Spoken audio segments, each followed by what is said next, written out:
teams are just starting to filter in as they get ready for the prologue day and their first two competitive stages for Quit Targa West this year. It's an absolutely glorious day here. We're at Whiteman Park, which is about 20 kilometres north of the Perth CBD. Interestingly, Lou Whiteman from the Whiteman family, who left this property to the state government, provided it was never developed, we're using it for race day. And it now actually even houses the Caversham Wildlife Park, the Tractor Museum of WA, and more interesting to me is the WA Motor Museum. While we're here and before they get underway, let's go and have a quick look inside. It really is an amazing array of motor vehicles, over 130 in the facility, ranging from 1898 all the way through to the current models. It's actually very hard to know where to start, so we thought we'd start with the oldest, this 1898 Star. So it's over 100 years old. Interesting facts for me is a single-cylinder horizontal motor and was rated at 3.5 horsepower. Who said that electric cars were a new thing? Here's a 1917 Detroit electric car.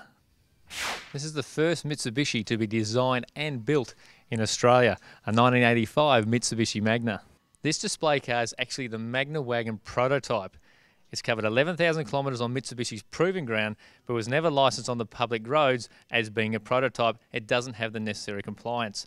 What's intriguing about the WA Motor Museum is it's not just about cars, it's about everything to do with motors, bikes, push bikes and everything else. It's an amazing array of not just cars and memorabilia like we spoke about, but also some classic bikes here, including this, the oldest, 1912, a 3.5 horsepower Triumph.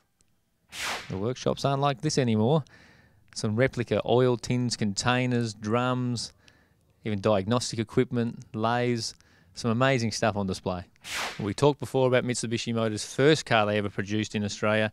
Well, this is the last. This is the Mitsubishi 380, which was the last Australian designed and built car for Mitsubishi Motors before they shut the plant down in South Australia.